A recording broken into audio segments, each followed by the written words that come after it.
Tindakan Tun Dr. Mahathir Mohamad menyalahkan sepenuhnya Datuk Seri Anwar Ibrahim atas kejatuhan Pakatan Harapan adalah satu sangkaan jahat. Naib Presiden PKR Datuk Seri Dr. Syamsul Iskandar Mohamad Akin berkata beliau hairan mengapa Dr. Mahathir seringkali tidak mengakui bahawa punca sebenar kejatuhan PH adalah kerana beliau letak jawatan pada Februari tahun lepas. Dan tindakan itu, dakwa Syamsul Iskandar lagi, dilakukan tanpa sebarang perbincangan dengan pimpinan kanan PH. Yang menjadi parah lagi apabila keputusan beliau untuk meletakkan jawatan itu, pada pandangan saya tidak ada perbincangan di kalangan pimpinan-pimpinan tertinggi di dalam Pakatan Harapan. Ini tentunya melanggar prinsip musyawarah yang sepatutnya dihayati, dan saya yakin Mahathir sebagai orang yang lama di dalam politik tentunya memahami prinsip ini. Justru kalaulah Dr. Mahathir pada ketika itu berpegang kepada janjinya, saya yakin isu siapa yang menjadi Perdana Menteri ini tidak akan timbul sama sekali. Maknanya secara alami, setelah beliau letak jawatan, maka Agung kembali kepada proses dalam Perlembagaan Persekutuan, meminta mana-mana ahli parlimen yang mendapatkan sokongan majoriti, kalau semuanya memberikan sokongan termasuk daripada komponen Pakatan Harapan, beberapa orang pimpinan ahli parlimen bersatu misalnya, dan rakan-rakan yang lain daripada Sabah dan juga Sarawak, saya yakin tidak timbul isu bahawa Pakatan Harapan itu jatuh.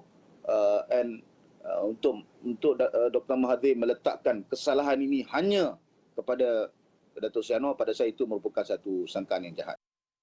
Beliau berkata demikian ketika mengulas mengenai dakwaan Dr. Mahathir pada Jumaat, mengatakan punca sebenar kejatuhan PH ialah kerana Anwar sendiri. Dalam catatan terbaru di blognya, Ahli Parlimen Langkawi itu mendakwa Anwar mengaku di hadapan Yang di-Pertuan Agong bahawa Ahli Parlimen Port Dickson itu ada sokongan yang mencukupi, termasuk dari Sabah dan Sarawak.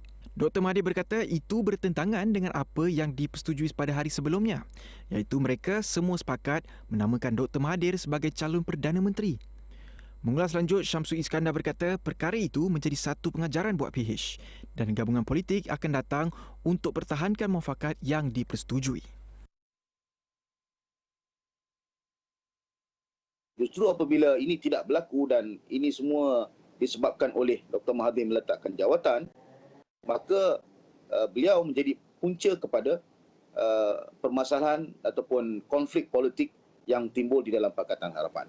Sebab itu pada saya kita tidak perlu menyalahkan orang lain dalam hal ini, walaupun ini merupakan sejarah, tetapi ianya sewajarnya menjadi satu panduan kepada gabungan-gabungan politik yang akan datang, bahawa apabila kita telah bermuafakat, maka kita sewajarnya mempertahankan muafakat itu. Kalau tidak, pada saya keadilan juga sebenarnya boleh memecahkan janji muafakat itu apabila selepas saja PRU14 yang menjadi pilihan untuk menjadi Perdana Menteri waktu itu, kalau dari segi persekutuan majoriti adalah Presiden keadilan pada ketika itu, iaitu Datuk Seri Dr. Wan Azizah. Tapi kerana kita muafakat, kita pegang